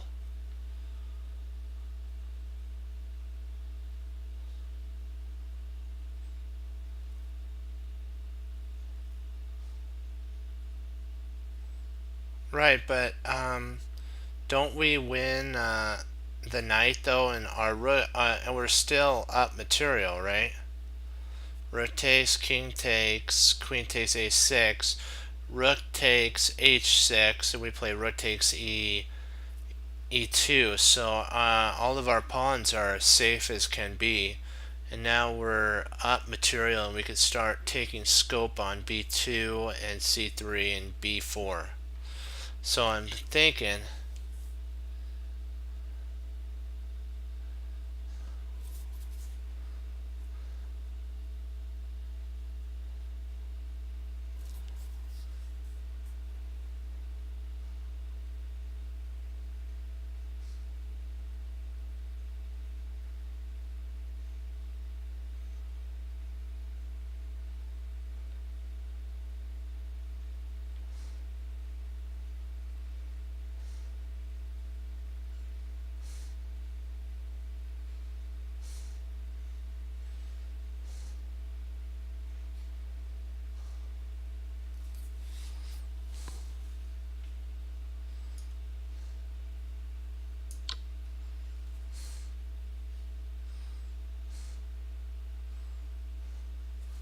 then queen takes a6, and we're right as rain. We're up pawns.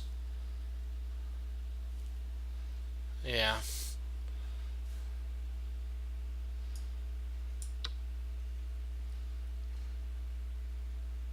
Okay, now we'll do a Dominguez game. We'll stop right here. We're at a good point, and we'll finish up with our Dominguez game, and then I gotta log. But great work on finding all this. So.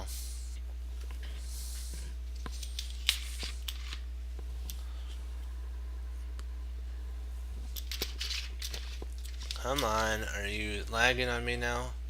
Don't lag on me now. Okay, good.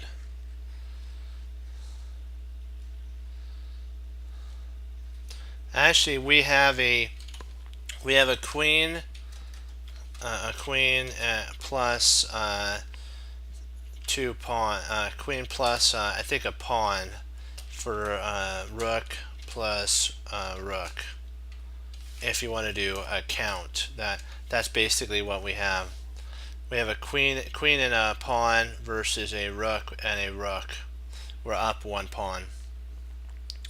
And he can't touch any of our pawns because he would lose his rook. We're actually in really good position. Oops, here we go. Come on, work with me. Please don't lag. Exactly. I'm glad you see that, 360.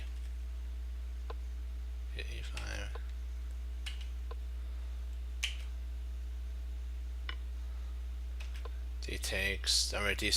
It went into a Petrov. A wonder played a Petrov, but I think the Petrov went bad for a wonder. That's the reason I did this one, is I want to see what happened to a wonder with his Petrov. We played the old main line of the Petrov. Ugh. That's a really tough one. This is the this is the main line of the Petrov here.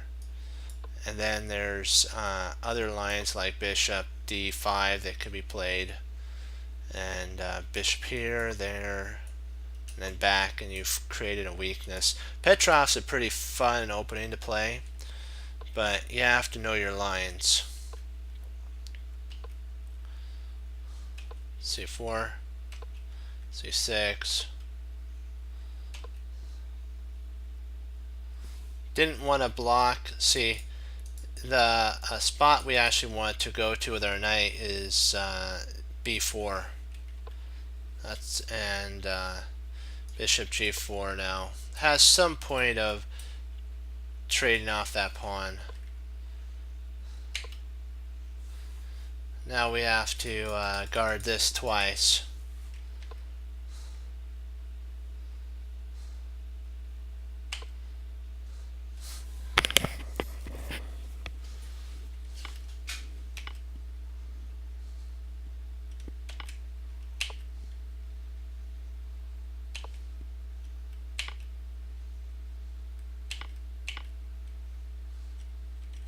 That was an interesting tactic. Yeah, he can't really play here because if he takes,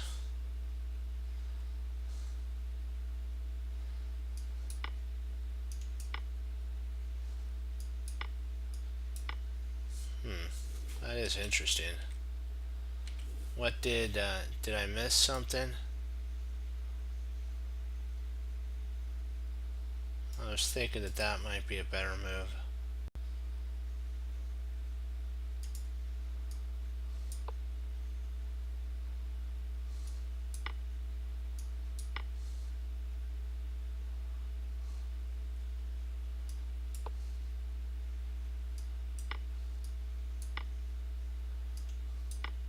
Wow. So you become a pawn muncher.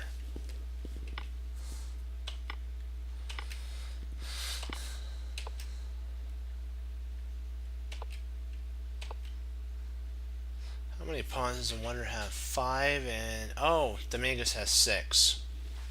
Okay. Okay. Now they have equal pawns. But I like Dominguez's pawn structure better.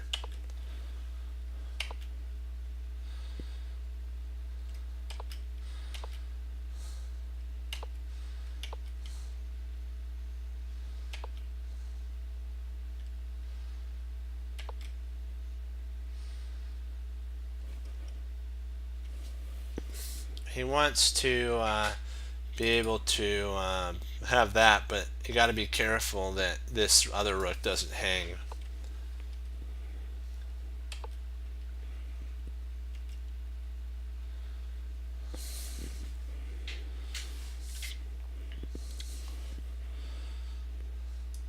This is an interesting move, but I think that holds. So, and drat, too bad we couldn't get that in, but the pawn's there.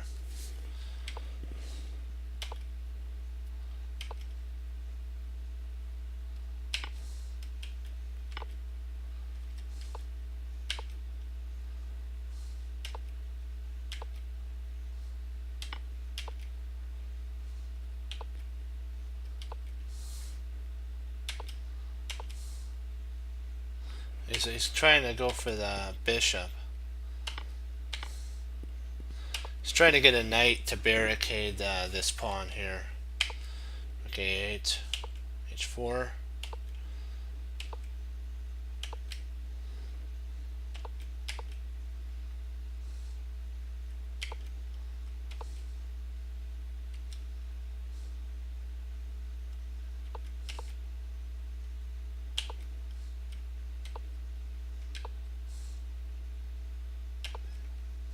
And then he's maneuvering his knight as best he can. I gotta say, Dominguez is holding on tight, really tight. Wonder has to keep all of his pieces on the board to hold this endgame. He can't let any pieces get snared. This would be interesting, this type of a move here, with some rook setups, something like that maybe. But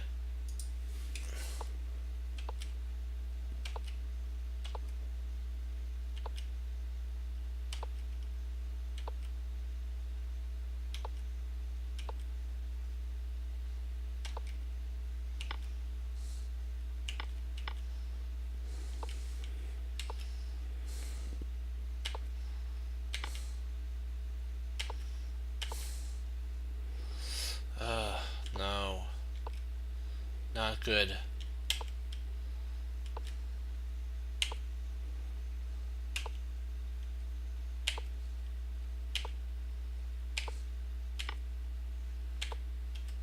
And it's game over at this point. Ouch. There's really nothing that a wonder could do.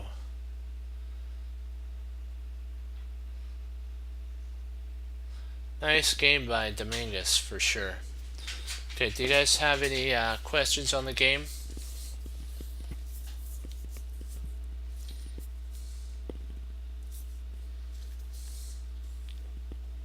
before I log off.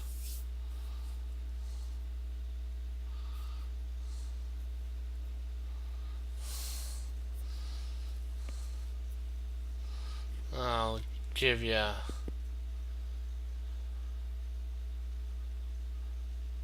Yeah, it is for sure. I do agree on that. I do agree on that one. 360. I agree. It is interesting about that. How it does come down to a trade-off. I remember what Bruce Lee said, I fear not the man who has practiced 10,000 kicks, but I fear the man who has practiced one kick 10,000 times. Remember, you got to treasure your victories and learn from your losses. And remember, mistakes don't define you. It is how you handle the mistake that defines you as a person and as a chess player. Bruce Lee said, knowing is not enough, you must apply, and willing is not enough, you must do. And E. Nightingale talked about, we become what we think about. That's what E. Nightingale talked about. So if you think negative thoughts about your performance at a tournament, the sad thing is our mind will end up making that a reality. So if you think thoughts about, of course, the Lord's always should be in the main of our thoughts. If you think positive thoughts like, I can do it, I've studied, you can tell those voices that are the doubting voices, you know what? That is true. Nobody's ever fully ready, but I'm prepared. See, you can't be fully ready for everything, but you can be prepared for the most common setups in chess. So don't feel like you have to be prepared for everything. And there's that voice that always arises in a chess player. You're not prepared. You haven't studied enough. What you can say is, yes, I've studied enough, but I've studied the things that I need to study and the things that I've already taken. I don't need. I didn't study. I've studied enough in the end game. I've studied enough patterns and openings. I've done enough tactics. I have my opening repertoire ready for white and black. I'm good to go. You know what? If my opponent throws something abnormally different that I've never seen before, I go back to my principles. I've studied principles, so I'm right as rain. And you can also, if those doubting thoughts or voices, as they are called, arise again, say, "We will talk again." That's interesting. I'll take that into account, and we'll get back to you on that. You can always You can always say that. And it works for me with tournaments because I'm usually really, really prepared. But every chess player, if they're honest with you, has that voice that you haven't prepared enough, and you just have to come to grips that you're not a machine. You can't prepare for everything. But if you know the patterns, the patterns that are readily accessible to a chess player, they're not going to throw an H4 move at you. You know what I mean? They're usually going to throw some sort of C4 or something like that. So you don't really have to study all the moves in chess. There's more. I think they said atoms in the universe. I mean that there's more moves than atoms in the universe. I believe that's what a scientist once said about chess moves. So. And even if you think about it, even the computers don't waste their time with nodes that have no point to their plan, our direction of brute force they're going. So that's what we should do. We should only focus on things that are going to help us in chess. And you know what? You can learn from computers by saying, if they're not focusing on these things over here, should we be focusing on those things? No. But like what we always talk about is our best. Our saying is, don't give up, get up.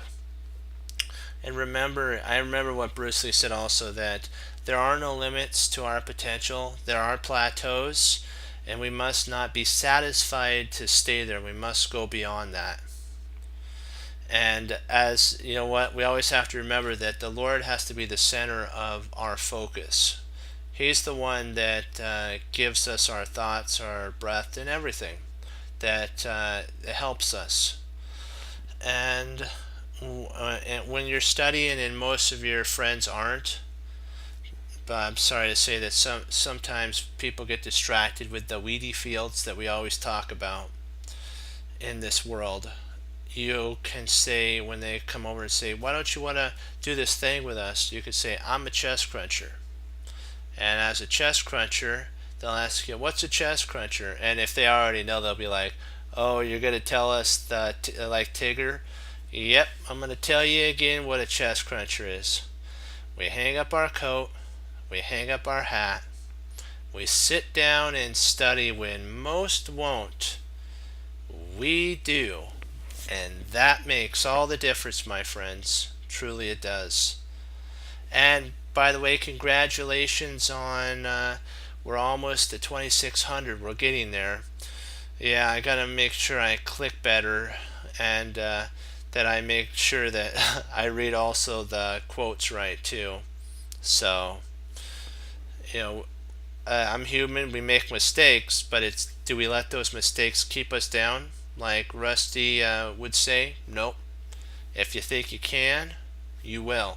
If you think you can't, you won't. Either way, you're right. So when you get in a tight situation, I'm just going to give you one more thing of advice as a chess player. And if you go down in exchange, remember, you still have two pieces.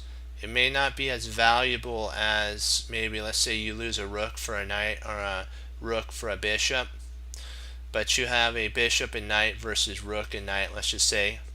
You still have a potential to draw and maybe even win with proper pattern recognition, and if your opponent hangs a piece. So never give up, keep pushing forward.